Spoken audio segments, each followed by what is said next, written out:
Directions to Kirkland and Ellis, Boston.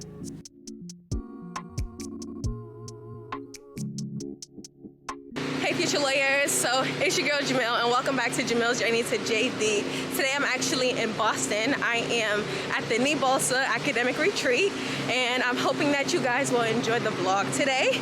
Excuse me if I sound out of breath. Your girl has been walking. We're walking to this building. I might just like Boston, I don't know. We might just see what's in store, but so far I like it better than I like New York City. So we'll have to see how that goes. But either way, I hope you guys enjoyed this vlog and we're gonna get ready to hop right into the video. All right, you guys, so I see my other classmates. We're about to walk into the building right now. I know they probably think I'm crazy, but we gonna see how this goes. Say hi! Hey. Oh, this is so cute.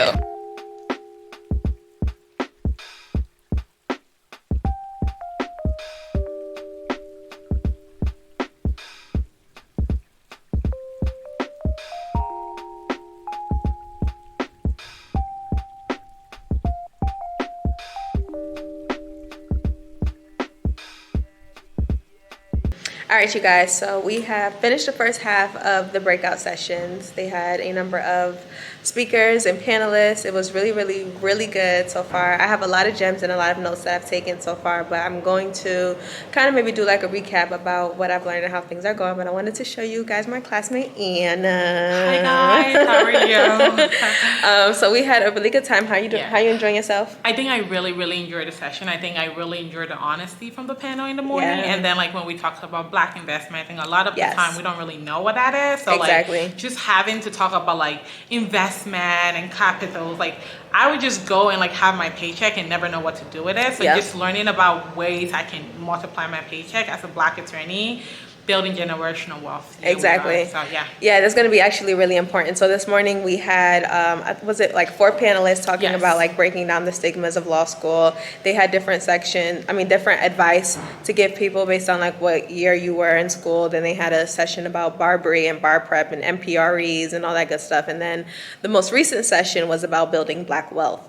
And so that was a financial planner. Yeah, he was a financial planner. And consulting. And consulting, just giving some general advice about things that we can do to better invest our money and think about our financial goals and plans, especially when you graduate law school and some people have lots of thousands of dollars of debt. That's true. And thinking about the earning potential and making sure you invest your money, I thought was really insightful. So we're actually about to get ready to have lunch and then we're gonna join the second half of our session. So I'll keep you guys posted and let you know how it's going so far. Bye-bye.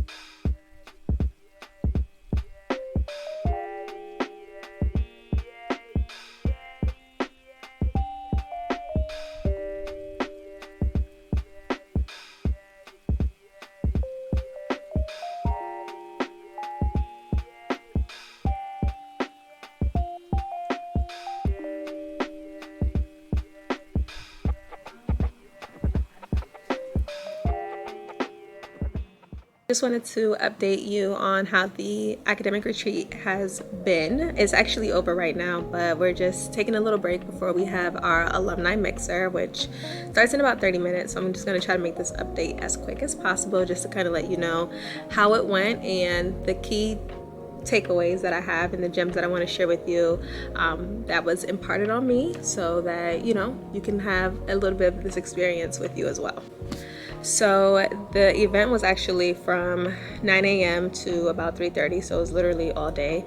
There was breakfast from 8 to 9, so there was like an introduction. We had Law School Declassified, where some panelists came on and gave some they answered some questions about how to succeed in law school.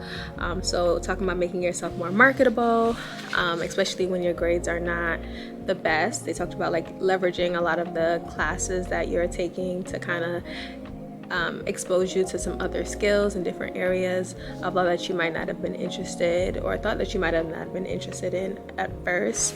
Networking yourself a lot. One of the panelists was saying that she networked herself into a job. So she was like connecting with people and making sure that she maintained those connections, and by the time she had an opportunity at a firm, it was like a no-brainer. Everybody knew who she was. She connected with a lot of people ahead of time, and so things worked out for her that way. There was also a lot of emphasis on networking for sure, and saying that this is an environment where people want to work with their friends, and so they will give you more work and give you more opportunities to succeed when they know who you are and when you develop those relationships and you network with people. That was like a huge thing. People want you to solve problems, and they want you to have an ability to work with people and solve their problems, and obviously doing it efficiently as well. They also talked about leveraging your extracurricular activities, and even if you're not involved on campus, any campus organizations, you can also have the opportunity to have some skills that are transferable if you do work at a job that it's not a legal job, that can showcase some legal skills that could be transferable to what you're doing. So don't think that what you're doing in life has to specifically be a legal job or experience for you to have those legal skills. Speaking of leveraging your skills and experiences, there was another panelist who was saying that she wasn't on law review, but she did things to showcase that she had great legal research and writing skills by being a TA for legal research and writing, and also being a Westlaw academic rep. So Westlaw is a search engine, I guess. I guess that's how I would explain it. So it's basically like a search engine that helps you figure out relevant case law, cases, secondary sources, and things like that. So learning how to use that tool is very resourceful, because that is one of the main search engines that attorneys use and law students use. So after that panel, there was a presentation about Barbary and the different resources that they offer, such as like the 1L Success Academy, which has like all of the core 1L topics that students or classes that students are going to be taking. So whether that's like torts, criminal law, civil procedure, contracts, property, constitutional law, like those classes are there. And it provides a resource for students to be successful. They also have a 2L and 3L academy. So for other classes that are tested on the bar, that are those upper level courses, are also on Barbary. They also have the MPRE, which is the ethics exam that a lot of states require you to pass, of having like, I think she said like an 85% or more, unless you're in Connecticut or New Jersey. You do have to take the MPREs. And then of course the famous bar exam. They do have bar exam assistance as well, in terms of helping you create a personalized plan so that you can be successful on the bar. All right, so then the next one was about building Black wealth.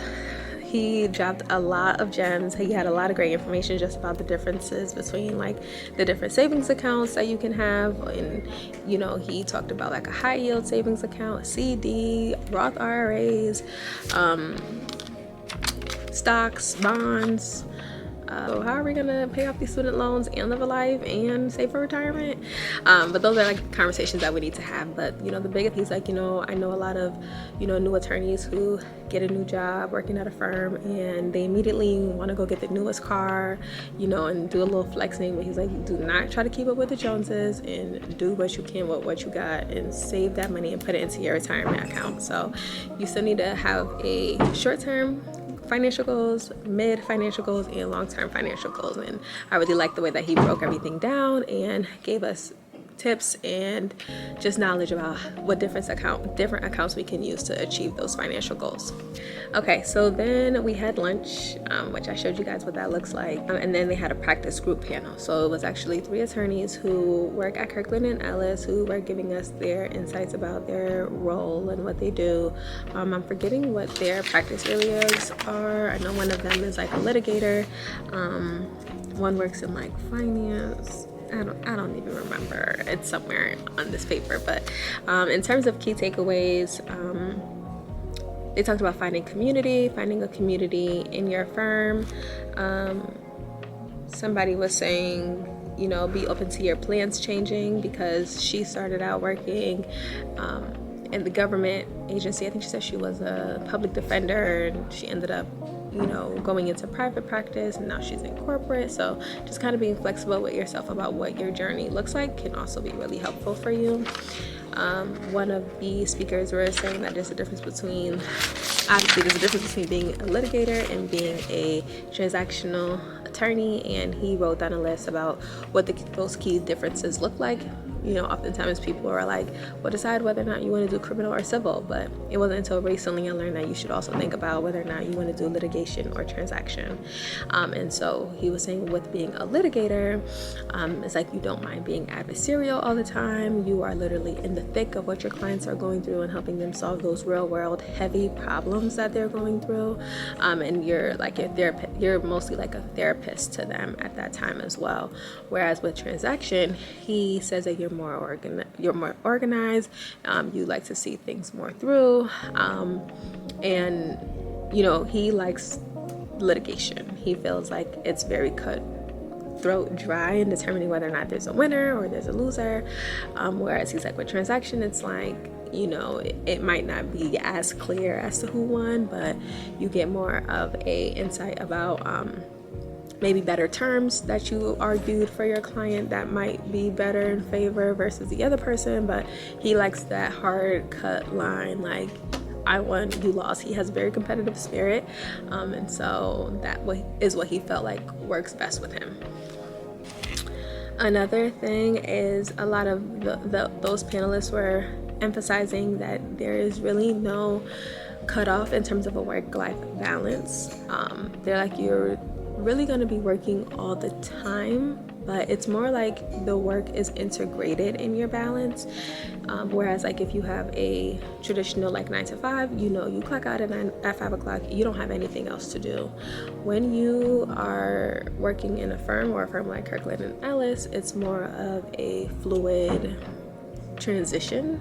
You may need to spend more time in the day doing more work if you decide to block out some time to do something for yourself. So she was saying, one of the panelists was saying that like her brother had a high school graduation, and she told her partners and the people who she was working with that she's unavailable during this time, and they respected that time, but she was up late at night doing her work because she still had work that needed to be done. So making the time to meet your goals, your relationship goals with your people in your lives.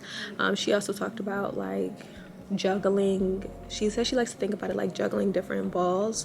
Some balls are made out of glass, some balls are made out of rubber, and deciding what balls you won't let drop are the ones that you need to continue to hold on to even while you're in law school or you're at a law firm or just in life. Like think about what things you're okay with letting go and things that if they are let go, you really wouldn't be happy with that. So I really love that analogy. And I think one of the biggest takeaways that I got today in general is the idea that everything isn't for everybody and there is something for everyone. So if you're that person who decides that big law isn't for you and you want to go do work at the government, want to work in the prosecutor or defense office, you can go do that. If you want to work at nonprofit, you could do that. Like there's not just one way to be an attorney, and think about what you want your life to look like. And one of the things he also said is that there is no substitute for hard work, and sometimes you gotta work a lot more than other people just to kind of be on your P's and Q's, you're prepared and put in the work and you'll be fine. And the last section they had was a roundtable discussion with the local bar associations, which I thought was really nice. So we talked about networking. Again, one of the panelists was like, she networked every job that she had, having coffee meetings with people, Some talked about like their practice group and you know, the politics around being in Boston, or which I'm sure are reflective in a lot of other states. But oh no, it was really good. I mean, we're actually, after that we played bingo, and it was nice to just interact with our peers, and we won prizes. I won a what is this called again? A selfie light. So I thought this was really cool. We got a little like selfie clip thing that you could like put on your phone to kind of give you some light, which I thought was cool. And then they also gave us this Kirkland Ellis coaster, so something to add to the collection and just to have for memories. And now we're actually about to get ready for the mixer, so I have about 5 minutes left until the mixer starts. If you guys enjoyed, make sure you like, comment, and subscribe, and comment down below something that you thought was really helpful or anything else that you would like to see in my videos, and I'll see you guys in the next video. Bye.